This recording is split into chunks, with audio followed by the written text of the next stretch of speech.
let's go through this Karoline Leavitt presser. Let's just go ahead and play cut 95. The first week that the president was in office, signed an executive order as it relates to birthright citizenship, trying to eliminate that. Now, 22 state attorney generals have said that this is unconstitutional. A federal judge has just agreed with their argument. What's the administration's argument for doing away with birthright citizenship? The folks that you mentioned have a right to have that legal opinion, but it is in disagreement with the legal opinion of this administration. This administration believes that birthright citizenship is unconstitutional, and that is why President Trump signed that executive order. Illegal immigrants who come to this country and have a child are not subject to the laws of this jurisdiction. That's the opinion of this administration. We have already appealed the lawsuit that was filed against this administration, and we are prepared to fight this all the way to the Supreme Court if we have to, because President Trump believes that this is a necessary step to secure our nation's borders and protect our homeland. Blake, I thought that was the appropriate place to start here, given the conversation with John Eastman. What's your take on President Trump and this administration's odds of success at the Supreme Court? I have some friends who have who've clerked at the Supreme Court. All the Supreme Court justices have clerks. They're very important in the whole process of creating opinions, creating the rulings that they give. And they can give a lot of insight into how the Supreme Court works, because it's a bit of a black box. And unfortunately, what they told me is they're skeptical on the birthright citizenship one. The line I heard was maybe like 2 votes is the most likely, and you're probably under 50% on the third vote, which they believed would be Gorsuch. So you're looking at a tough uphill battle. You're thinking, well, maybe Sotomayor will die or have to retire. You could replace her. Maybe Roberts will retire. Maybe you get that 5th vote from Gorsuch. But another thing that can be said is, if this becomes a public debate, if you suddenly have it being made very clear that the new conservative consensus is this was wrongly decided, you can start getting all those. People will start writing the papers, giving the lectures, writing op-eds, laying out the Constitution. Universal birthright citizenship is a misreading of the Constitution. And Supreme Court justices, it's not even saying they respond to public opinion.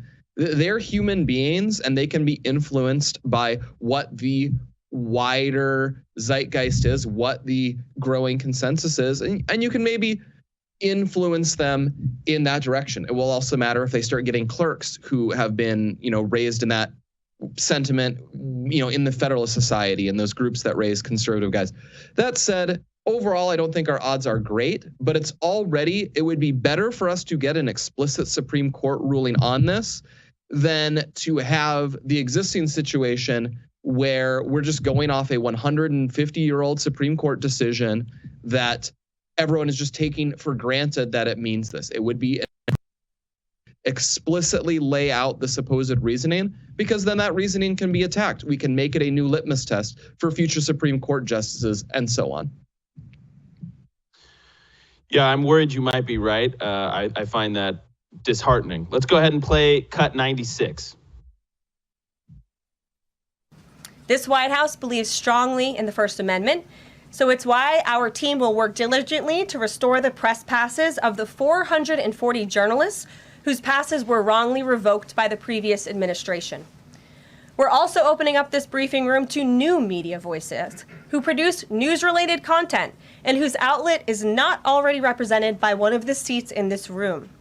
We welcome independent journalists, podcasters, social media influencers, and content creators to apply for credentials to cover this White House.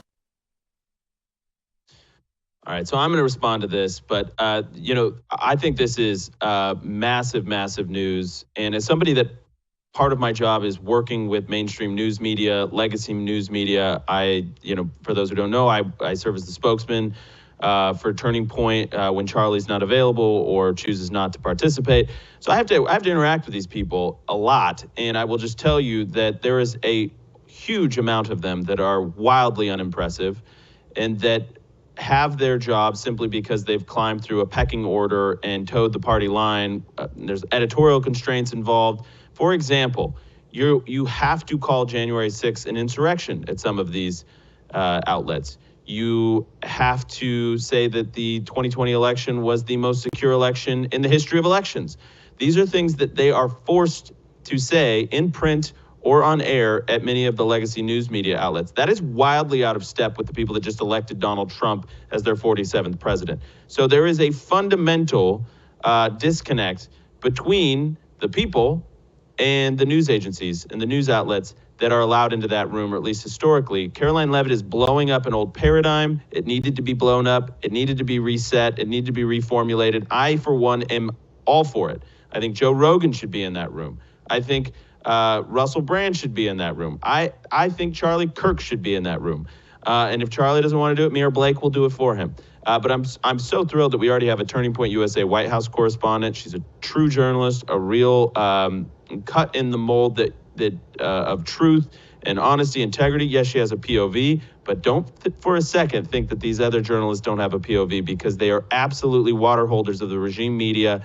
They have been an enemy of the people because they have been an enemy of truth. Now, I'm not saying they need to be arrested. Some of you in the audience will disagree with me on that. I'm simply saying that it is time for the scales of coverage and justice and truth to be rebalanced, and this is a fundamental step in the right direction. This was just a mic drop moment. I'm going to play, this is Karoline Leavitt on illegal immigrants. One of the themes from this was that legacy news media cared so much about illegal immigrants. They call them undocumented migrants. Well, that is a sleight of hand trick that they use to make you feel compassion for people that broke our laws and are not here under our welcome. They will be removed. Karoline Leavitt made that very clear. 97.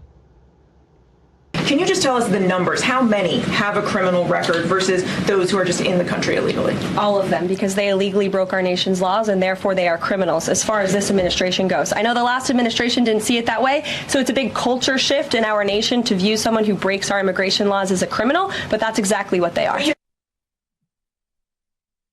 Blake, your thoughts on Karoline's mic drop moment? Pretty cut and dry, as I would see it. Yeah, it gets at the most appealing thing about this early administration. Well, second most. The most appealing thing is how aggressive they've been, how they clearly came in with a plan. We're going to do lots of stuff. We're going to do this blitzkrieg, this shock and awe strategy. It's going to overwhelm the 24-hour news cycle's ability to keep up with it. But the other thing is just this total attitude shift. And for you or I, we grew up in this we came of age in this very defeated late George W. Bush and then later McCain, Romney era, where conservatives were very overawed rhetorically. They always kind of were apologetic. They kind of needed permission for the opinions they would hold.